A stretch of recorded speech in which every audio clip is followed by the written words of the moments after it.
Lagi dia melusok. Lagi dia melusok. Lagi dia melusok.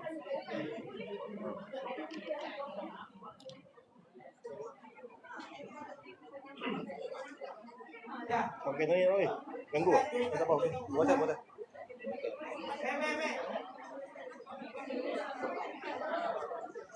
Nanti sama.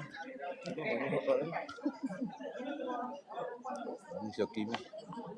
Kan sugi ni.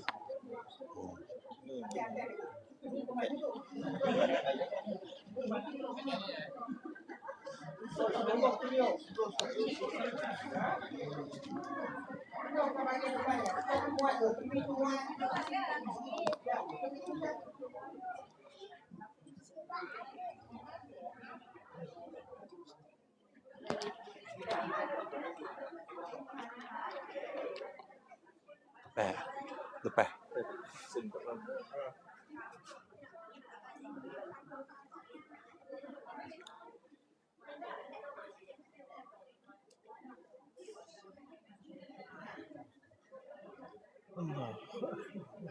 Bismillahirrahmanirrahim. Allahumma salli ala sayyidina Muhammad wa ala ali sayyidina Muhammad.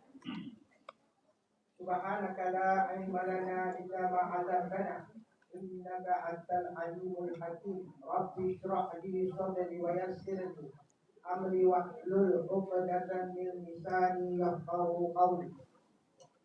Kita mulakan majlis kita hari ini dengan umul kitab Al-Fatihah.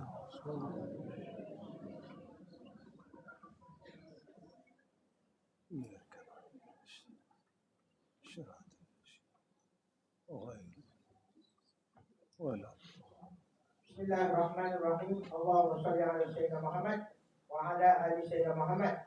Terlebih dahulu kita raikan kehadiran tuan guru kita Ustaz Ahmad Izzam hadir kali ketiga. Hadir kali ketiga dah, alhamdulillah. Hasilnya masa kita hadir kita buat malam sini satu bangunan dia. Alhamdulillah lepas Ustaz datang berkat doa Ustaz kita dah pecah. So doa lah kedai sebelah pun nak jual kita beli kita pecahkan lagi. InsyaAllah. Sebelum saya serah pada Ustaz ada beberapa benda saya nak cerita. Mungkin ada yang tak tahu. Antara sebab saya terpaksa create group WhatsApp tu untuk siapa yang hadir ni nak pastikan berapa orang yang hadir. Lepas tu baru kita boleh prepare. Lepas itu baru kita boleh suruh minta rela jaga lalu lintas itu semua. Itu satu hal. So lain kali kalau saya minta satu group tu kita buat program lain, raihkan masuk je dalam group tu. Ini pun saya tak tahu berapa.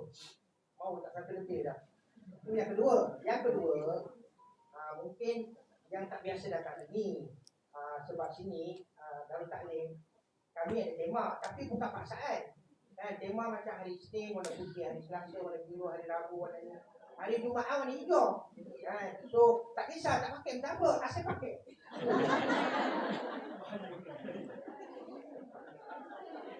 Okey, itu je lah kot. Terima kasih Ustaz.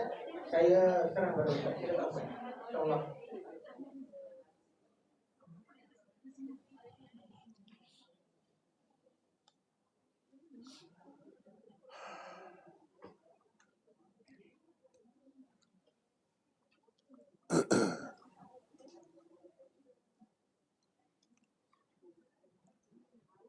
Bismillahirrahmanirrahim. Assalamualaikum warahmatullahi wabarakatuh.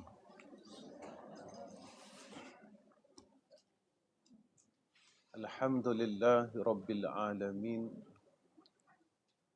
Wal 'aqibatu lil muttaqin.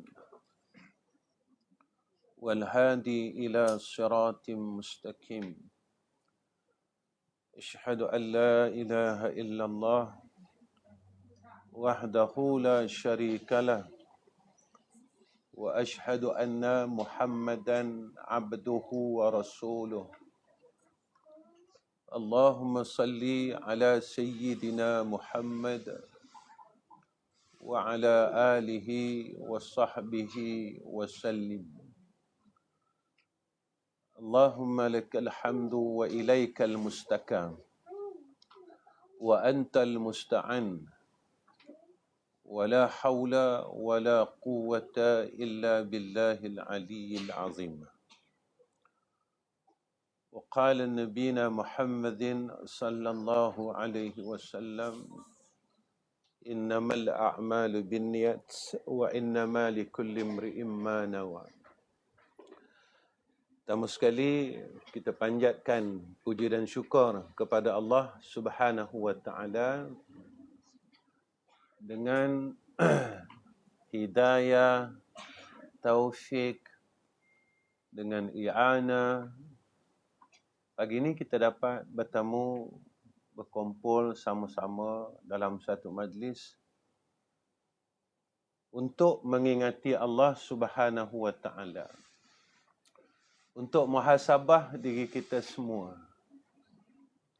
Sebab orang yang cerdik itu Nabi sebut di dalam hadis, Al-kayyisu man dana nafsahu wa amila lima ba'dal mauti.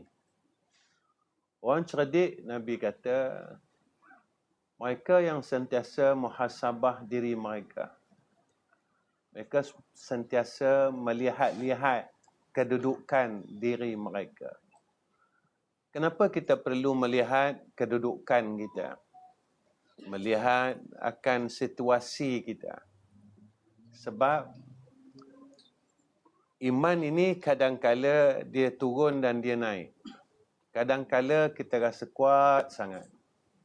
Kadang-kala kita rasa lemah sangat. Saat kita kuat, kita rasa kita berjaya dah. Tapi saat kita rasa lemah, saat itu orang di sekeliling kita tidak membantu kita. Kita akan ada duduk sorang-sorang, berusaha untuk bangun semula. Ketika kita mandana nafsahu, kita muhasabah diri kita, kadang-kala akan berlaku dua keadaan. Satu, kita boleh bangun. Yang keduanya, kita akan terus jatuh. Dan kadang-kala kita ini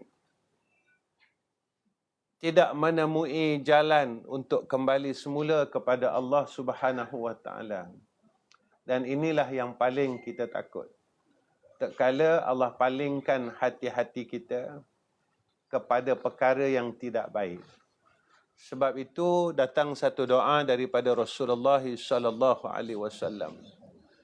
Ya muqallibal qulub, tsabbit qalbi ala dinika wa ala ta'atik. Maka orang yang cerdik ini ataupun akias, orang yang bijak, orang yang pandai, bukan dia pandai bercakap tentang hukum hakam. Bukan dia pandai tentang segala serba-serbi dalam semua hal. Tapi pandainya itu pada sisi Allah, iaitu mereka yang sentiasa muhasabah diri. Dan kemudian apa kata Nabi SAW? Wa amila lima ba'dal mauti. Dia sentiasa beramal bagi barang selepas kematiannya. Dan inilah orang yang cerdik. Saya selalu ingatkan diri saya, hidup ni bukan sekali. Hidup ni dua kali. Sekali hidup dalam dunia, kita akan berkumpul macam ni. Dan sekali lagi kita akan dikumpulkan oleh Allah dalam satu suasana yang berbeza. Dan kita tidak pasti di mana kedudukan kita, sama ada kita ini sa'adah ataupun saqawah. Kerana apa kata Nabi, innamal a'malu bil khawatim. Hidup ni, amalan ini dilihat pada akhirnya. Ada orang yang awalnya baik tetapi penghujungnya tak baik. Ada orang yang awalnya tidak baik tapi penghujungnya baik. Inilah yang paling kita takut, sebab kita tidak tahu apa ketentuan daripada Allah Subhanahu wa taala. Ada setengah orang dia akan kata, kalau tak tahu kita serah aja. Tak boleh macam tu. Sebab jika kita ini seorang hamba Allah yang beriman, maka pada ketika itu Allah ajar kepada kita suatu perkara. Dalam suratul Kahfi, faman kana yarju liqa'a rabbih falyamal amalan salihan wa la yusyrik bi'ibadati rabbih ahada. Siapa yang berharap nak bertemu dengan Allah dalam keadaan yang baik, nak akhirnya baik, nak keadaannya baik, maka berusahalah ia buat perkara yang baik.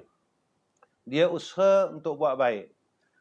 Allah tidak melihat kejayaan suatu perkara, tetapi yang dilihat kesungguhan kita berbuat satu perkara. Kita sungguh tak buat. Kita ya tak nak buat. Kita beria-ria tak nak melakukan perkara tersebut. Kita belum berjaya. Macam kisahnya seorang pemuda yang hidupnya penuh dengan kejahatan. Dia bunuh, dia buat semua maksiat. Satu hari dia bertemu dengan seorang ulama dan dia bertanya, wahai guru kami, wahai syekh besar, apakah Allah mahu menerima taubatku? Kerana dosaku terlalu banyak, katanya. Dan dosaku terlalu besar. Apa kata guru ini? Dia kata, pergilah ke suatu tempat yang di mana tempat itu disebut iaitu Qaryatut Taubah, perkampungan ahli-ahli taubat. Ramai orang yang berbuat kesilapan, kesalahan, orang-orang yang ingin mengaku, orang yang ingin berubah menjadi lebih baik menuju ke qaryah tersebut. Sebab apa? Dalam hal berbuat baik kita perlukan sahabat. Dalam hal berbuat baik kita perlukan teman. Sebab itu ulama dia sebut di dalam satu kitab, kalau tak silap saya, Qatrul Ghasyiyah ataupun Tanwirul Qulub, saya lupa nama kitab tu. Di antara syarat untuk seseorang itu hampir kepada Allah Subhanahu wa taala, dia perlu ada dalam dirinya beberapa perkara. Yang pertama iaitu at-taubah. Kita nak hampir kepada Allah, jika kita tidak mulakan dengan bertaubat, kita tak bersihkan diri kita, maka dosa ini menghalang seseorang itu untuk berbuat kebaikan. Dosa ini nampak macam tak ada apa-apa, tapi dosa inilah yang menghalang daripada kita mendapat hidayah. Dosa ini juga yang menjadi asbab rezeki kita terhalang. Kenapa hidup aku tak pernah cukup? Kenapa rezeki aku ni sempit sangat? Kenapa masalah rezeki ni berhutang sampai berantai-rantai hutang kita? Tak pernah selesai. Maka jangan lihat masalah itu. Masalah yang disebut oleh Nabi, masalah yang disebut oleh ulama, antara sebab penghalang dan keberkatan bagi rezeki itu adalah dosa yang kita istiqamahkan. Maka kita tengok diri kita, saya tak tinggal semayang, betul. Saya tak tinggal puasa, betul. Saya baca Quran, betul. Saya puasa Isnin Khamis, betul. Saya buat ini puasa 10 Muharram, 1 hingga 10 Muharram, betul. Saya puasa Zulhijjah, betul. Maka tengok diri aku di mana. Jika kita seorang anak, tengok kesalahan kita tempat seorang anak. Kalau kita seorang isteri, tengok tempat kita sebagai seorang isteri. Kalau kita seorang ayah dan seorang suami, tengok tempat kita sebagai seorang ayah dan seorang suami. Kalau kita seorang abang, tengok tempat kita sebagai seorang abang dan apa kesalahan kita. Kalau kita seorang kakak, tengok kesalahan kita dan dosa kita pada tempat seorang kakak. Kalau kita seorang jiran, maka tengok tempat kita dan dosa kita sebagai seorang jiran. Kalau kita ini seorang teman, maka tengok kesalahan dan kesilapan kita sebagai seorang teman. Bukan hanya dosa tinggal solat sahaja. Bukan hanya dosa tinggal puasa Ramadan sahaja. Bukan hanya dosa tinggal zakat pada Aidil Fitri sahaja. Zakat harta, zakat emas dan sebagainya. Lihat antara kita hablum minan nas hubungan kita sesama manusia, dosa-dosa ini, mulut kita berhenti tak berkelahi dan bergaduh. Mulut kita ini berhenti tak kata orang. Mulut kita ini berhenti dah belum menceritakan kesalahan jiran sebelah, jiran di hadapan, jiran di belakang, dan kesalahan kakak, abang, adik kita. Dah berhenti belum mulut ini dari menyebut-nyebut perkara tersebut. Dan ini satu dosa. Sebab itu dosa, orang tak perasan, orang tak ambil indah, orang tak ambil tahu, orang terlepas pandang tentang dosa-dosa ini. Orang ingat kalau tak semayang saja satu dosa, tak bertudung saja satu dosa, itu dosa tetap dosa.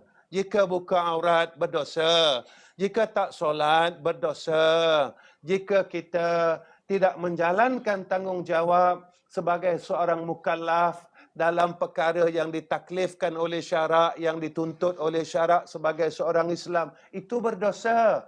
Ada dosa-dosa lain yang kita lepas pandang, dosa jual beli, dosa itu, dosa ini dan sebagainya. Kita belajar bab jual beli, tapi kita masih berdosa dalam jual beli.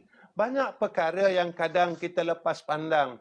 Kita lalu menyalahkan tentang saya tak tahu, bukan tak tahu, tapi saya tak mahu.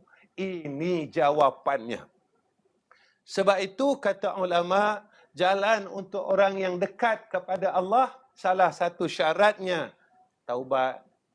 Yang kedua, kena ada kemahuan yang tinggi, hemah yang tinggi.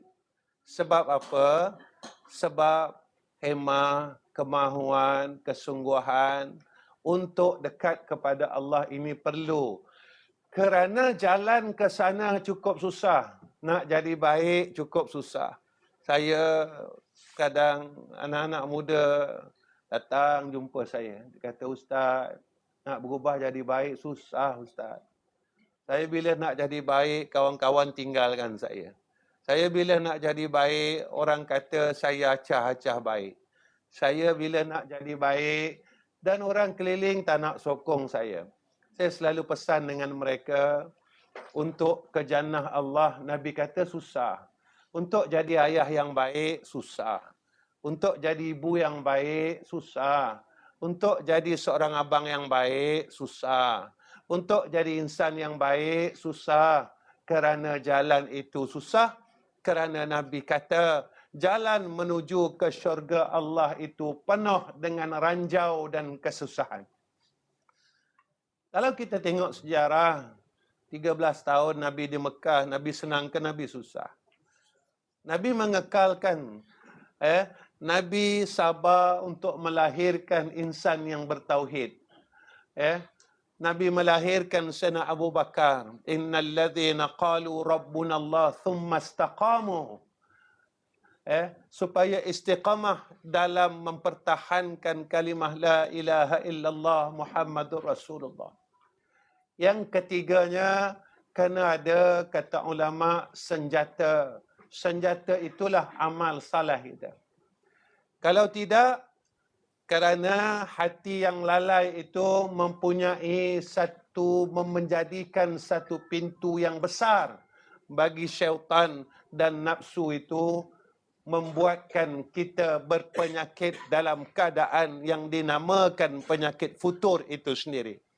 Kita akan jadi malas. Sebab apa? Hati yang lalai, hati itu adalah membuka ruang kepada nafsu dan kepada syaitan untuk tarik kita keluar dari jalan kebaikan. Betul tuan-tuan, muslimin muslimat, kalau kita nak buat baik, selalu ada cerita gagal. Tapi kalau nak buat maksiat, tak ada cerita gagal. Tapi kalau nak buat baik, ada cerita gagal. Kalau nak pergi mengaji, duduk mengaji macam ni, minta maaf lah, kata dia. Ada je pula perkara yang halang saya tak pergi. Tapi kalau nak pergi kenduri kahwin, tak pernah terhalang. Elok je. Orang Perak kata lancar je perjalanannya. Sampai satu hari 5 kenduri kita boleh pergi. Yang peliknya tak rasa kenyang. 5 kenduri, cuba agak-agak fikir makan 5 kenduri tu agak-agak siapa yang makan, jemaah. Kalau orang kampung dulu, kalau makan ni, kalau 5 kenduri orang kata macam bela hantu raya, betul tak? Kan? Tapi kalau nak buat amal soleh, nak mengaji, kita rasa macam nak keluar rumah itu ada aja hal. Yang ini tak selesai, itu tak selesai, ada perkara yang menghalang kita. Dan Nabi sampai memberikan satu tawaran yang hebat dalam majlis ilmu. Apa dia? Nabi kata dalam satu hadis, majlis ilmu ini siapa yang duduk di dalamnya memperolehi 2 perkara yang besar. Yang pertama kata Rasulullah sallallahu alaihi wasallam iaitu dikurniakan atasnya rahmat. Allah berikan kepada kita rahmat. Saat kita dapat rahmat, kita akan dapat hidayah. Saat kita akan dapat rahmat, kita akan dapat kebaikan. Yang kedua, apa kata Sayyidina Rasul? Maka ada di dalam majlis ilmu ini sakinah, ketenangan. Sebab itu kalau resah, kalau gelisah, kalau banyak masalah, datang majlis ilmu. Sebab itu dalam majlis ilmu ni, kita boleh lena, kita boleh tidur. Sebab dia tenang. Dan Nabi bagi tahu dia tenang. Dan kenapa dia mendapat sakinah? Kerana di dalam majlis ilmu ini menceritakan tentang Allah dan Rasul. Kenapa kita boleh tenang? Kerana Allah menyatakan di dalam Al-Quran, ala bizikrillahi tatma'innul qulub. Orang yang ingat Allah, hati dia tenang. Sebab itu, apa yang buat kita resah selama ni? Sebab kita tak ingat Allah. Kita gunakan semua akal kita, kepala kita ini, kita ingat benda yang menjadi masalah. Apa dia? Dari muda sampai sekarang yang kita fikirkan duit. Duit ni masalah. Tak pernah duit ni buat kita tenang. Daripada muda sampai sekarang. Duit ni buat kita masalah. Macam mana nak cari duit? Kenapa tak cukup duit? Dan duit ni tak pernah cukup dalam hidup kita. Walaupun orang ni terlalu kaya, dia tak akan pernah berhenti cari duit. Dan duit ini jadi masalah dekat kita daripada dulu dan sekarang. Kenapa kita tidak pergi kepada suatu perkara yang menenangkan kita? 2 hari lepas sebelum saya datang kemari, ada satu hamba Allah. Datang, tuan-tuan, datang ke rumah saya, datang jumpa saya. Dia tak pernah pun jumpa saya sebelum ni. Dia tengok saya di media massa. Kebetulan saya balik daripada Kuala Terengganu. Dia mesej adik saya, boleh tak nak jumpa saya di madrasah. Saya sampai-sampai. Dia terus terpa saya, tuan-tuan, terus peluk saya menangis, tuan, menangis sampai macam budak kecil. Walhal dah 50. Datang peluk saya menangis. Teresak-esak menangis di bahu saya, basah jugalah baju saya masa itu. Saya berpesan, saya kata, dulu kita cakap duit segala-galanya. Rupanya salah. Ketika kita dah belajar, kita dah mula kenal sikit-sikit tentang agama. Baru kita sedar Allah lah segala-galanya. Kenapa? Masa dulu kita buta. Masa dulu mata hati kita tak nampak. Kita ingat semua perkara boleh diselesai dengan duit. Rupanya tidak. Ada perkara dan semua perkara sebenarnya tidak boleh diselesaikan dengan harta ini. Akhirnya di mana tempat kita tuju, kita cari Allah. Apa pun masalah dalam hidup, kita rasa kawan inilah tempat yang terbaik. Saat kawan kita tinggal kita. Di mana tempat akhir kita, kita cari Allah. Saat kita rasa harta inilah segala-galanya, saat harta kita hilang, kita tersungkur. Waktu itu kita cari Allah. Baru pandai kita angkat dua tangan kita, Ya Allah, Ya Allah, Ya Allah. Seorang ibu dan seorang ayah, dia kata anaklah segala-galanya. Saat anak dia mula tinggalkan dia, masa itulah dia mula angkat tangan. Ya Allah, Ya Allah, aku ini ibu tua. Aku ini ayah yang lemah. Aku ini. Ya, kita sangka bahawa saat kita tua, anak-anak kita akan menemankan kita. Rupanya mereka hilang satu persatu meninggalkan kita dan mereka sibuk dengan urusan keluarga mereka. Lalu kita pujuk hati kita. Mereka ada keluarga. Mereka juga ada anak. Lalu kita simpan perasaan sedih ini di dalam hati kita yang tua ini. Dalam lubuk hati kita yang telah usang ini. Kita terus simpan, kita menangis tanpa air mata. Kita menangis tanpa titisan air mata seorang ibu dan seorang ayah. Kalaulah kita menangis, kita akan menangis di dalam bilik kita yang kecil itu. Kita tak nak tunjuk dengan anak-anak kita bahawa ibu sebenarnya rindukan kalian. Ibu sebenarnya rindukan kamu. Ibu rindukan tawa kamu. Ibu rindukan senyuman kamu. Tapi perkara itu pasti akan berlaku pada setiap ibu dan ayah. Saat itulah barulah kita rasa Allah segala-gala tempatku. Waktu itu kita melihat maka sejadah yang mula usang dan mula buruk inilah tempat aku sebenarnya. Kita mula mengadu dan terus mengadu. Ya Allah, Ya Allah, Ya Allah. Saat itu hati kita mula mendapat ketenangan sedikit demi sedikit. Apa perkataan kita? Kita kata apa? Saya dah biasa macam ni. Tetapi fitrah seorang manusia tidak akan biasa saat dia berada dalam kesunyian. Muslimin muslimat yang saya kasih sekalian. Dan yang keempat, apa kata ulama? Jalan untuk dekat kepada Allah Subhanahu wa taala perlu adanya sahabat, perlu adanya teman. Sebab itu kawan ni penting. Kenapa kita perlu ada kawan ramai-ramai macam ni? Sebab Nabi janji begini. Orang yang bertemu kerana Allah dan berpisah kerana Allah dekat akhirat besok dia selamat. Mana nak cari tempat yang bertemu kerana Allah dan berpisah kerana Allah? Majlis ilmu. Nabi kata apa? Yauma la zilla illa zilluhu. Hari itu Nabi kata tidak ada lindungan melainkan lindungan arasy Allah. Orang lain semua panas. Panas. Sampaikan ada riwayat mengatakan peluh kita yang keluar itu ada yang sampai kaki, ada yang sampai lutut. Panasnya. Dalam dunia ni panas, kita boleh cari aircon. Tak? Kita ni dah mula peluh-peluh sikit kan. Peluh ini adalah menjadi saksi atas amal salah kita. Kita rasa susah kan? Sebenarnya tak susah.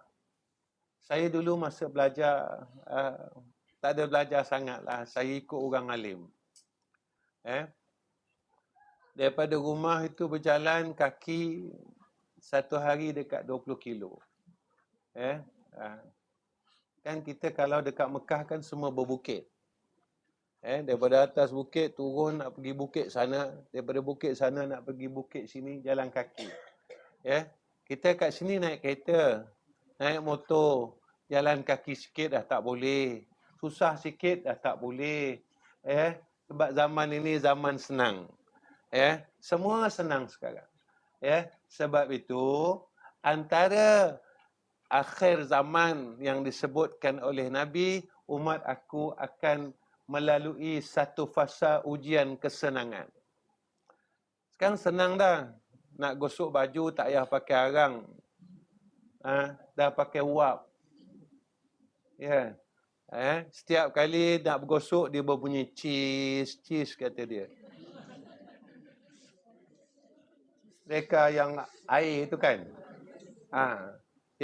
Bila mula nak gosok, cheese kata dia. Cheese kata dia. Ya. Jadi masak pun dah senang. Ya, basuh baju pun dah senang. Ya, tak macam dulu. Kita basuh baju pakai papan yang bergigi-gigi, tu ingat. Saya bercakap ni sebab saya dulu basuh baju pakai itu.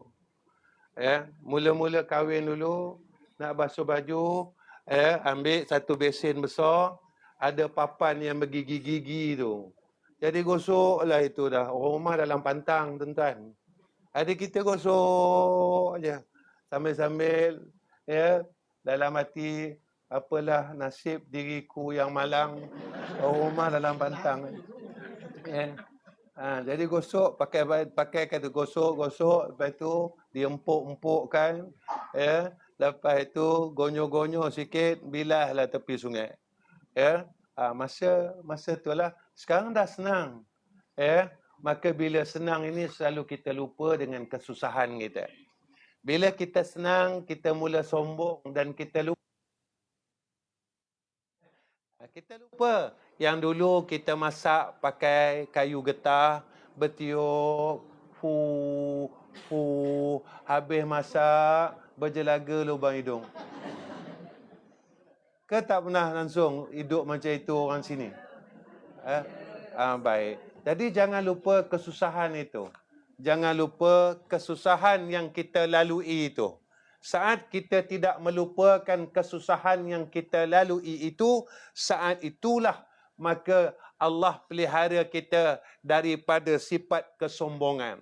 Sebab itu, seseorang yang melakukan kesilapan, maka kebaikannya apa? Saat dia mula bertaubat kepada Allah Subhanahu wa taala. Dia daripada muda dia pernah buat silap. Daripada muda dia pernah salah. Kita muslimat daripada muda ada yang pernah tidak menutup aurat bertahun-tahun, berbelas tahun. Saat itu dia melihat kesilapannya, dia rasa, ya Allah, aku salah. Kenapa? Maka kata guru kami, ketika dia melalui jalan kesilapan dulu, waktu itu dia akan sentiasa rendah diri dengan Allah. Walaupun saat ini dia dapat berbuat baik, dia dapat beramal saleh, tetapi ketika ia sentiasa melihat kesilapannya, kerana ulama mengatakan bahawa ketika saat kita mula melihat kesalahan dan kesilapan kita, itu lebih baik daripada kita melihat dan mengingat akan kebaikan kita. Kerana apa? Bila kita selalu tengok salah kita, kita mula rasa hina pada sisi Allah. Kita mula mengharap, ya Allah, ada tak tempat aku dalam syurga Engkau? Ya Allah, ada tak sikit peluang aku, tempat aku dalam syurga Engkau? Sebab itu ulama suruh kita tengok salah kita. Jangan tengok baik kita. Saya dah sedekah di Kemboja. Saya dah wakaf di Thailand. Jangan lihat kebaikan kita. Kerana mengingat kebaikan dan merasa ujub dengan kebaikan itu, maka semua kebaikan itu akan menjadi abu dan menjadi debu, dan kita akan menjadi orang yang muflis besok di akhirat. Sebab itu, melihat pada perkara futur ini, rasa mula jadi malas, maka ulama dia sebut dekat kita, 9.30 dah ni. Apa yang menyebabkan kita mula rasa malas, rasa tak kuat? Maka antara salah seorang ulama sebutkan tentang penyakit futur ini, iaitu Syekh Muhammad bin Saleh, disebut apa dia? Ada beberapa perkara yang menyebabkan kita mula rasa malas.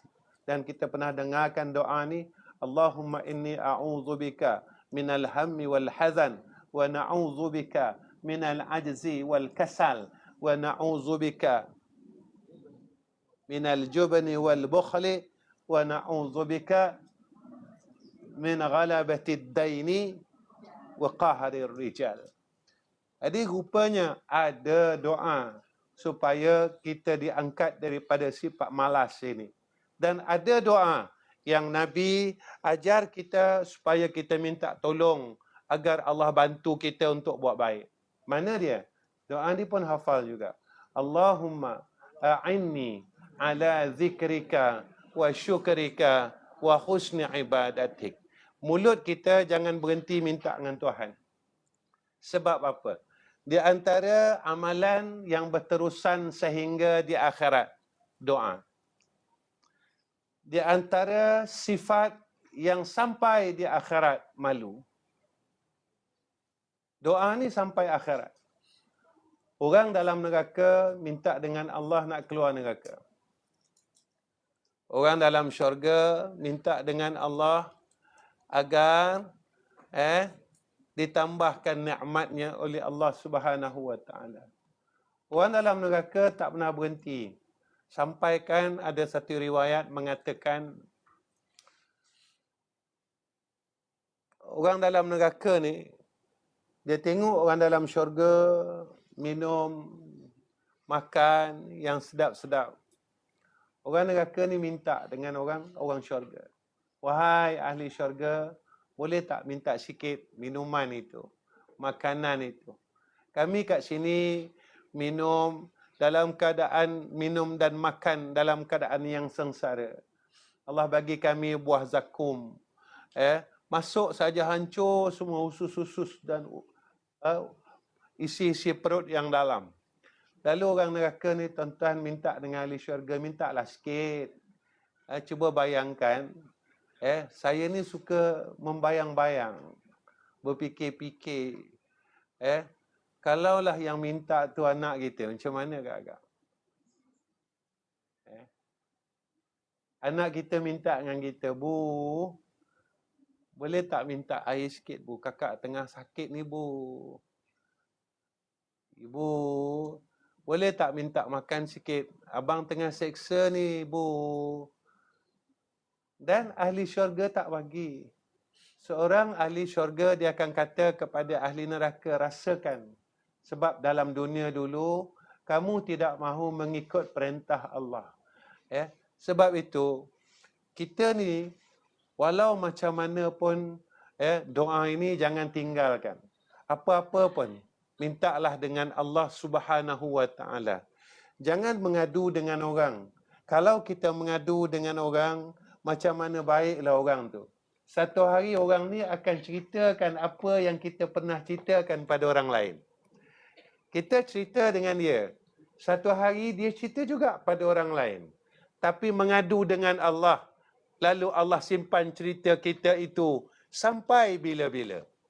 Sebab itu, kita ni diajar oleh Allah. تتجافى جنوبهم عن المضاجع يدعون ربهم خوفا وطمعا. Allah ajar kita munajat dengan Allah, minta dengan Allah, mengadu hal dengan Allah, jangan mengadu selain daripada Allah. Cerita dengan Allah. Cerita dengan Allah, luahkan seluruh perasaan kita kepada Allah. Balik pada kuliah duha ni, tak payah mengadu dengan orang tak. Luahkan pada Allah. Ya Allah, saya ada 3 sekolah. 3 sekolah, satu sekolah dalam pembinaan, 2 sekolah, dua-dua tu pelajar lebih kurang 100 lebih. Yuran saya tak wajibkan. Nak bagi-bagi, tak bagi sudah, sampai ke sudah tak bagi. Sebulan nak pakai dalam 40,000, 50,000. Saya tak ada meniaga apa. Sebab saya tak boleh meniaga. Kalau saya meniaga, suka bagi orang. Jadi, tadi apa pun tak boleh buat. Tadi apa saya buat? Saya buat apa tuan-tuan? Saya mengadu dengan Allah tiap-tiap hari. Tiap-tiap hari. Itu kadang-kadang sedih malam tadi tak habis lagi. Sampai terbawa-bawa kadang dalam kuliah. Kita mengadu sebab kita tak ada apa-apa. Apa yang ada? Yang kita hanya ada Allah. Macam mana pun, semua orang tinggalkan kita. tapi kita tetap ada Allah. Saya pengalaman dalam buka sekolah ini hampir 40 tahun. Macam-macam saya lalu. Dalam keadaan kita terlalu genting, semua orang tinggalkan kita. Terkontang-kanting kita seorang, sama isteri dan anak-anak, sama keluarga dan sebagainya. Saat itu kita lupa yang kita ada Allah. Kalau kita tak lihat, kita lihat sekeliling kita, kita akan marah orang sekeliling kita. Tapi ketika kita melihat akan Allah Subhanahu Wa Taala, masa itu kita akan rasa kuat. Percayalah, ya. Macam mana jatuh kita, kita tengok dan kita kembali kepada Allah. Ya Allah, aku ada Engkau. Sakit kita macam mana, ya. Kita mengadu dengan Allah. Jangan kita mengadu dengan orang, ya. Asal sakit sikit, kita mengadu dengan orang, letak di Facebook, saya sakit, ya. Jangan mengadu dengan orang. Mengadulah dengan Allah. Sakit macam mana? Kita mengadu dengan Allah. Ya Allah, aku ni sakit. Ya. Apa kita nak cakap dengan Allah? Ya Allah, terima kasih. Kenapa terima kasih? Dulu aku banyak salah. Dulu aku buka aurat. Dulu aku buat ini. Dulu aku buat ini. Lalu, apa yang kita dapat belajar daripada sakit yang Allah bagi kepada kita? Ya Allah, Nabi engkau pernah berkata, orang yang sakit ini, Nabi kata, diampunkan dosanya setiap hari 100 dosa. Dan diberikan rahmat ke atasnya 100 rahmat. Ya Allah, kau bagi aku sakit sampai hari ini. Maka terima kasih. Aku tahu sebab engkau sayang aku. Kenapa engkau sayang aku? Sebab engkau nak aku masuk ke dalam syurga engkau, ya Allah. Jadi, mungkin dengan sebab sakit ini, menjadi asbab untuk kita dapat mati husnul khatimah. Jangan merungut ya dengan sakit, ya. Jangan keluh kesah dengan sakit. Antara orang yang disebut oleh Nabi sallallahu alaihi wasallam orang yang mati dalam keadaan yang baik, iaitu orang yang menanggung sakit yang lama, lalu matinya dalam keadaan sakit yang ditanggungnya begitu lama. Ya. Jadi kalau kita sakit, jangan keluh kesah. Sakit, jangan resah. Kerana Allah tengah sayang kita. Kenapa? Sebab kita tengok waktu kita, zaman kita yang lampau, aku tengah buat apa, aku telah buat apa. Terima kasih ya Allah. Saat aku mula tua, saat mataku mula rabun, saat telingaku mula tidak mendengar dengan baik. Saya pun anak-anak panggil kadang-kadang saya tak dengar tentang. Masa ni kita sedar, ya Allah, saat aku nak jumpa engkau dah terlalu hampir. Saat aku nak melihat akan kekasih engkau sudah tiba. Dan kita dalam keadaan sakit yang berterusan. Terima kasih ya Allah.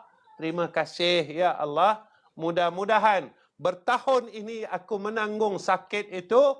Mudah-mudahan setiap hari yang dijanjikan oleh Rasulullah sallallahu alaihi wasallam, setiap dosa diampunkan oleh Allah 100 dosa. Dan Allah berikan kita rahmat dan kebaikan 100 rahmat. Kalau kita mati dalam keadaan sedang kita menanggung kesakitan, kita mati dalam rahmat Allah Subhanahu wa ta'ala. Jadi apa sebab kita ni jadi malas? Pertama kata ulama, sebab mula hilangnya keikhlasan. Kita hilang ikhlas. Ikhlas ni susah. Kadang kita diganggu, digugat dengan orang sekeliling. Kadang-kadang diganggu dengan kata. Saya pun kadang tak kuat tau. Saya madrasah ada 2, 1 tengah buat. Sebulan nak pakai dalam 40,000 ke 50,000. Kadang-kadang datang tak kuat dia. Tak kuatnya bila? Bila nak beli ikan tak ada duit. Datang tak kuat. Bukan nak belikan rumah saya, nak belikan untuk pelajar-pelajar tu. Kadang tak kuat, dia tak kuat, kita duduk, kita menangis. 42 tahun, saya duduk, kadang saya menangis, ya Allah, apa salah aku? Saya tak tanya, ya Allah, kenapa aku tak ada duit? Saya selalu cakap dengan diri saya, ya Allah, apa salah aku? Apa salah aku, apa silap aku? Sampaikan, aku tak boleh nak tolong orang untuk aku belikan ikan untuk mereka makan. Saya selalu tanya dalam diri saya. Saya kata dalam kuliah saya cerita pasal saya. Ya. Saat itu kita melihat, sebab itu benar kata Nabi. Apabila sesuatu perkara berlaku kepada kita, lihat kesilapan kita. Kerana dosa ini menghalang kebaikan. Tengok apa silap kita, tengok apa salah kita. Ya, kadang sebagai seorang suami ada salah kita. Sebab Nabi kata orang yang sempurna imannya, mereka yang berbuat baik kepada isteri mereka. Dan akulah yang paling baik kepada isteriku, kata Nabi. Ya. Kadang-kadang kita tengok tempat suami. Ada satu maula Nabi, ya, ditanya sepanjang dia menjadi khadam Rasulullah sallallahu alaihi wasallam, ditanya oleh sahabat, selama engkau jadi khadam Rasulullah, pernah tak engkau dengar Rasulullah tinggikan suaranya pada isterinya? Maka khadam kata, tidak. Aku tak pernah dengar Nabi tinggikan suara pada isteri dan pada anak-anaknya. Kita sebagai seorang suami jangan kata tinggi, dia tinggalkan kunci pun. Kita tinggal kunci. Gedebuk semua salah atas dia. Ya, kenapalah tinggal kunci? Ya Allah, kau ni dah nyanyuk ke? Kau mana kau lupa? Dia tak boleh ingat semua. Baju kita dia nak sereka. Sarapan kita dia nak siap. Kopi kita tak bancuh. Ya, nanti handphone kita dia nak ingatkan. Cermin mata kita dia nak ingatkan. Saya setiap kali keluar rumah, orang rumah saya akan ingat satu-satu. Bang, handphone abang dah bawa. Bang, abang punya pam saya asma. Saya pakai pam ini, pam biru ni. Jadi setiap kali keluar rumah, orang rumah saya, bang, pam dah bawa. Bang, abang punya tasbih dah bawa. Bang, setiap perkara secara detail keperluan kita diingatkan oleh isteri kita. Tiba-tiba kita tengking dia. Sebab tu Nabi tak buat macam tu. Kita berjaya jadi seorang ustaz, tapi kita tidak berjaya jadi seorang suami. Sebab apa? Kita ingat pakai serban ada sunnah. Kita tidak mengikut sunnah seorang suami yang diajar oleh Rasulullah sallallahu alaihi wasallam. Dia kadang-kadang kita tengok kan, semua salah kat dia. Kita tak pernah ucap terima kasih pun dekat isteri kita. Berapa kali dalam hidup kita, kita ucapkan terima kasih kepada isteri kita. Kita bagi tahu dia terima kasih. Terima kasih awak masakkan saya. Terima kasih. Saya dah kahwin dekat 40 tahun, 30 masuk 37 dah. Terima kasih dekat masuk 37 tahun ni awak masakkan saya. Terima kasih awak basuhkan baju saya hampir 37 tahun. Terima kasih awak jaga saya waktu saya sakit. Dan awak tidak pernah beredar walaupun satu saat dia duduk tepi kita, tuan-tuan. Tiba-tiba kita sihat, kita tengking dia dan kita tak pernah menghargai seorang isteri. Sebab itu Rasulullah kata, sempurnanya iman seseorang kamu saat kamu berbuat baik kepada isteri kamu. Maka Rasulullah perintahkan semua suami-suami itu berbuat baik pada isterinya. Dan seorang isteri hendaklah berbuat baik pada suaminya.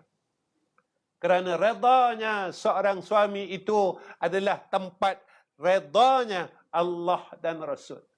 Sebab itu dalam Islam ini kita diajar seimbang. Saat kita mendapat seorang suami yang baik, maka bersyukurlah. Saat kita melalui akan sifat seorang suami yang tidak baik, maka berdoalah dan berharap kepada Allah agar Allah memberikan hidayah dan petunjuk ke atas teman hidup kita, agar kita dapat sama-sama berada di dalam syurga Allah Subhanahu wa ta'ala. Begitu juga dengan seorang anak dan sebagainya. Kemudian apa kata ulama? Sebab-sebab kita mula jadi tak kuat, jadi malas, jadi itu dan jadi ini, kita mula rasa cinta dengan dunia dan kita lupakan akhirat. Kita mula rasa malas. Kita malas nak buat ibadat, malas nak buat amal soleh. Sebab cinta kita pada dunia dah mula jadi tebal. Sebab apa? Sayang dunia ni Nabi kata, kepala segala kejahatan. Bila dunia ni tebal sangat, kita susah nak buat baik. Perasan tak? Kalau kita pergi Mekah, kenapa kita boleh sembahyang banyak? Sebab apa? Sebab kita lupa kan?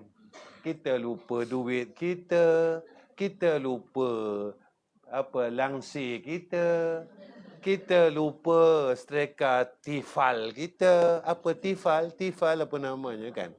Ya, habis lupa. Betul tak? Jadi bila kita lupa, dunia dah kita buang sikit dekat kepala ni tadi, kita seronok pergi masjid.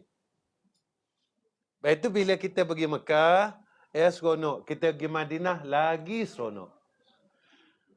Sampai kat Madinah, lagi seronok. Kita rasa aman, damai, tenang. Kenapa dekat Madinah lagi seronok? Rupanya itulah perasaan orang duduk dekat dengan Nabi. Jadi, kalau nak seronok juga akan datang, kita minta, Ya Allah, boleh tak besok dalam syurga aku dapat berteman dengan Sayyiduna Rasulina Muhammad sallallahu alaihi wasallam. Ya Allah, sebab baru duduk dekat Madinah aja aku jadi tenang. Bagaimana tenangnya bila aku dapat duduk dengan Nabi kita Muhammad sallallahu alaihi wasallam. Baik, antara sebab kita mula malas, maka hati kita mencintai dunia, lalu kita lupakan akhirat. Kemudian apa kata ulama? Mula kita berpenyakit dengan futur, kita mula malas saat kita menerima fitnah ataupun cubaan daripada makhluk Allah. Kita mula diuji. Dan kata guru kami, ujian yang paling sakit adalah ujian daripada orang yang paling hampir dengan kita. Sakit. Orang yang paling dekat dengan kita saat itu, kita diuji dengan mereka. Sakit sangat. Dalam kitab Adab Sulukul Murid disebut, ubat dia apa? Sabar. Sakit Ustaz, sabar tu memang sakit. Tak ada sabar tu benda yang seronok, tak. Sabar ni sakit. Sabar sakit. Sabar sakit. Dan sabar itu akhirnya, kata ulama, menuju kepada tempat kebahagiaan. Innallah, sesungguhnya Allah itu bersama dengan orang-orang yang sabar. Sebab itu nak jadi baik ni kena sabar. Semua nak kena sabar. Pelan-pelan, belajar. Kita tak betul-betul baik, tapi kita nak jadi orang yang baik.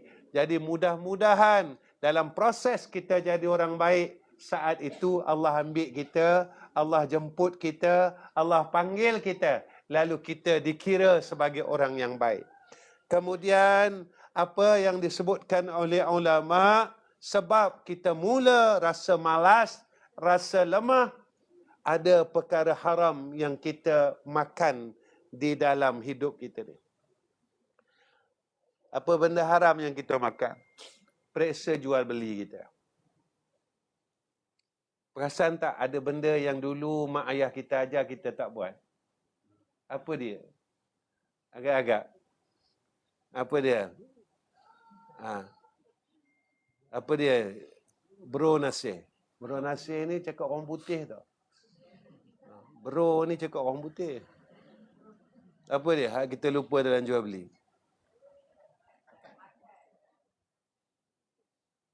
Saya beli barang ya. Tuan kedai cakap saya. Ada tak kita tinggal sekarang? Kalau tinggal macam mana hukumnya? Tanya dengan ustaz yang ajar pekah ya.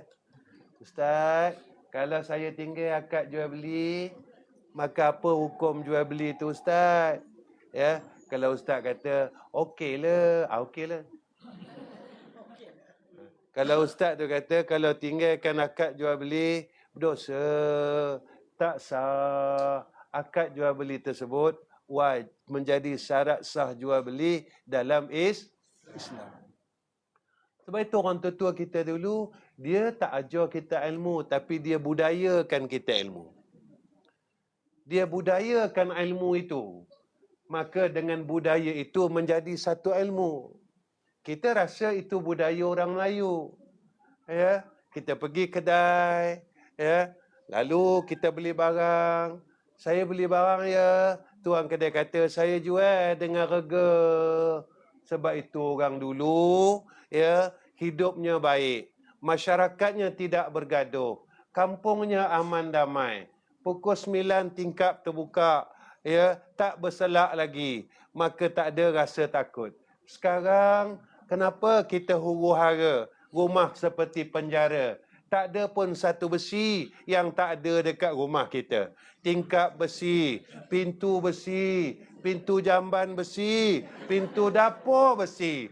Sampaikan seolah-olah rumah kita, rumahku lah penjaraku, bukan rumahku syurgaku. Mangga pun tak tahu berapa banyak mangga. Ya. Atas mangga, bawah mangga, kalau terbakar, mana nak cari kunci? Nak cari kunci mangga ni pun dah susah. Ada anak murid saya, dia bagi tahu saya, ustaz, rumah saya mangga je 4 ustaz, atas 1, bawah 1. Sebab kawasan tu orang selalu pecah rumah.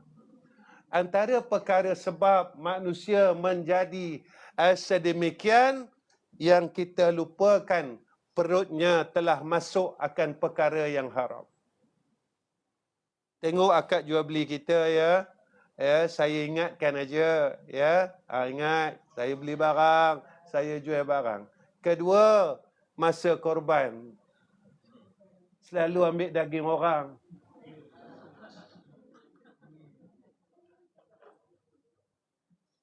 Padahal kupon kita ada 1 aja. Kita bawa balik 3 plastik. Jadi udah berapa tahun ni kita makan daging orang ni. Mengaji juga, balas juga. Sebab apa? Sebab kita tidak melihat neraka Allah, kita lupa. Nabi sebut, siapa-siapa yang dalam perut dia masuk akan perkara yang haram, Nabi sebut fannaru aula bihi, neraka untuk dia. Sekarang saya tanya begini, kalau kita pernah makan daging korban orang lain punya, dengan siapa kita nak minta maaf agak? Kalau dulu, kita di kampung, sambil-sambil balik daripada masjid, nampak buah rambutan tengah masak kan. Kita pun capek lah setangkai kan. Kemudian mak kita pun tegur, mana kau dapat buah rambutan tu? Kita cakap, alah saya sambil-sambil balik tu, rumah handak minyak ni, mak oi. Saya ambil, mak kita suruh kita, kau pergi minta izin balik rumah pak handak kau. Kita pun balik bawa tangkai durian, bawa tangkai rambutan yang tadi ada dalam 10 biji, tinggal 2, 8 dah masuk dalam perut. Dan 2 ini dengan tangkai sebagai bukti. Kita jumpa, Pak Handak, saya tadi ambil rambutan Pak Handak. Saya minta alai ya, kata. Sekarang daging korban kita ambil puluh-puluh tahun ni, dengan siapa kita nak minta alai? Hak fuqara dan masakin ini. Saya tak cerita pasal dunia orang tak tahu. Tapi dekat akhirat besok, cerita ini akan dicerita oleh Allah. Allah ceritakan semua cerita kita ini di padang mahsyar. Dan Allah bagi tahu, tahun ini engkau telah khianat, tahun ini engkau begini, tahun ini engkau begini. Lalu orang yang hak-hak mereka yang telah kita khianat, mereka tuntut hak mereka. Ni yang saya ceritakan tentang hidup sana. Hidup sini boleh lari, tuan-tuan. Ya, muslimin muslimat. Kemudian antara sebab kita ini berasa akan lemah dan tak kuat, iaitu saat hati kita mula dipenuhi dengan sifat-sifat yang mazmumah.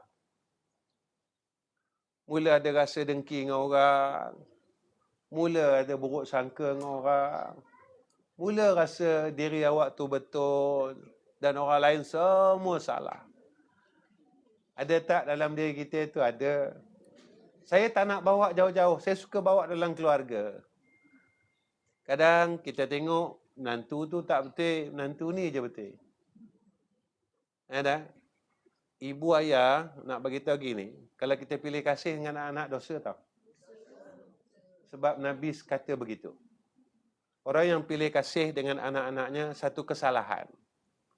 Jadi hari ini saya ingin pesan, saya sebagai seorang ayah, saya sebagai seorang Tok Wan, saya cucu dah banyak dah, 17.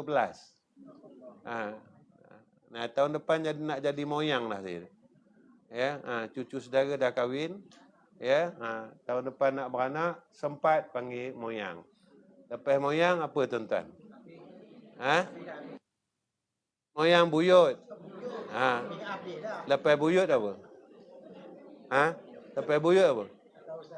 Lepas buyut, macam mana orang Perak tak tahu ni? Lepas buyut entah-entah. Kenapa orang Melayu panggil lepas buyut entah-entah? Entah hidup, entah mati. Entah sempat, entah hidup. Jadi lepas Wan, lepas Tok, moyang, lepas moyang, uyut. Lepas uyut, entah-entah. Entah hidup, entah mati, entah sempat, entah hidup. Jadi saat kita ini dipenuhi dengan sifat mazmumah, saat itu kita mula rasa malas. Mula bersihkan sifat mazmumah. Kita ni belajar untuk apa? Bukan untuk jadi alim tau. Kita bukan nak jadi alim, tak sempat dah nak jadi alim. Kita belajar ni nak jadi baik. Sebab itu kata Imam Ghazali rahimahullahu ta'ala, kalau semakin kita belajar, kita tak semakin jadi orang baik, ilmu kita esok akan laknat kita di padang mahsyar. Ilmu yang kita belajar bertahun-tahun, dia akan dakwa kita besok di padang mahsyar. Sebab kata Nabi SAW, ni akhir ni dah pukul 10. Kang balik kang, muslimat nak kena masak, nak kena pergi kedai, beli ikan semua gedebak-gedebuk. Orang lelaki tunggu makan, habis masak cakap dengan orang rumah, terima kasih ya awak. Terima kasih ya. Dia mula-mula tu panggil sayang, udah tua sikit. Panggil maknya. Dah tua lagi sikit, panggil lah awak. Dah tua lagi sikit, hoi aja. Jangan begitu ya. Sebab Rasulullah ini sampai wafat, Rasulullah panggil isterinya dalam keadaan yang baik. Siti Aisyah dipanggil Humairah. Saya pun nak masuk 60 ni, saya panggil isteri saya sayang. Panggil lagi sayang. Kadang saya panggil anak-anak saya pun sayang juga. Saya panggil kakak sayang, adik sayang. Jadi kena belajar. Sebab apa? Sebab Nabi ajar begitu. Nabi ajar kita begitu. Jadi jangan lupa apa yang Nabi ajar dekat kita. Kita belajar ni supaya kita nak jadi orang yang baik. Sebab Nabi kata apa? Besok di padang mahsyar, nak last ni, saya nak tutup.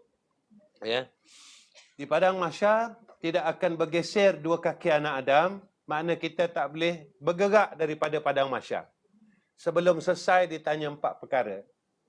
Pertama, selesai tanya pasal ilmu. Kita belajar bertahun-tahun, apa kita buat? Kita boleh jadi mak yang baik tak, orang baik tak? Sebab kata Imam Ghazali, ilmu yang manfaat, semakin dia belajar, semakin dia takut pada Allah. Semakin dia belajar, semakin dia suka kepada perkara akhirat.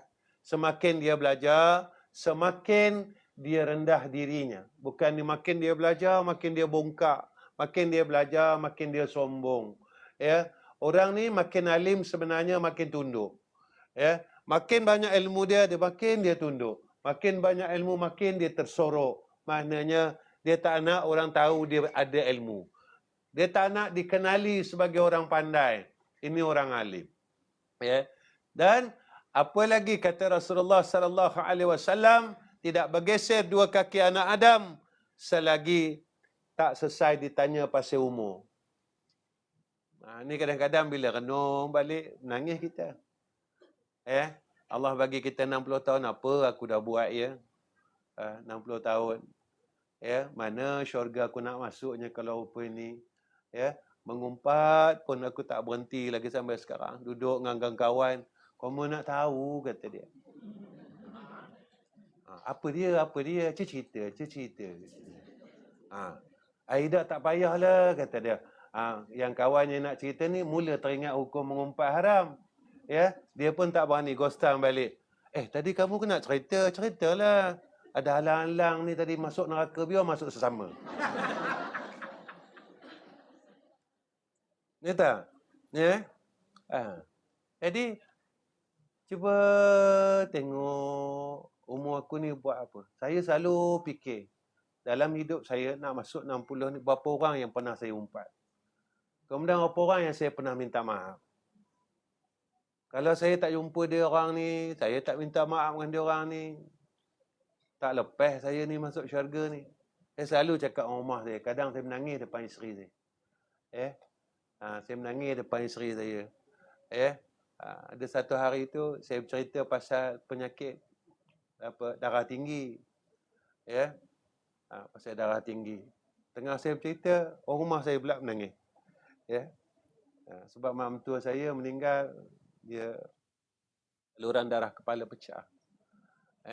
Jadi saya cakap dengan rumah saya, jangan tengok pada darah tinggi tu. Pernah tak kita fikir, kenapa ya?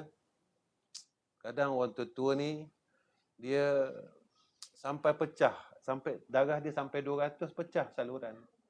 Lalu kalau kita ni ada benda yang dipikir, betul tak? Saya bukan fikir pasal sakit tu. Apa yang dipikir tu? Dia fikir sampai pecah saluran darahnya, sampai naik 200, naik 200 lebih. Apa yang dia fikir? Saya cerita dia fikir pasal kita ke? Dia kecil hati dengan kita ke? Sebab bila pecah tu dia tak boleh cakap dah, dia diam aja. Jadi kita tak tahu aku ada salah ke? Dia diam, dia bawa dalam liang. Kecil hati tu yang paling kita takut. Bukan darah tinggi tu. Benda yang dia fikir tu kalau berkait dengan kita. Dan Nabi kata, anak yang derhaka ni tadi, dia tak akan dapat cium bau syur. Itu yang kita takut.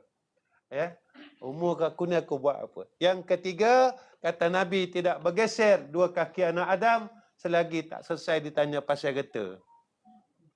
Harta aku ni dari mana? Datang dari mana? Kita ada ambil harta orang tak? Lepas itu kalau duduk dekat taman, perkara yang perlu nak dijaga apa dia jiran. Di antara dosa yang banyak kita lakukan, iaitu dosa kita dengan jiran.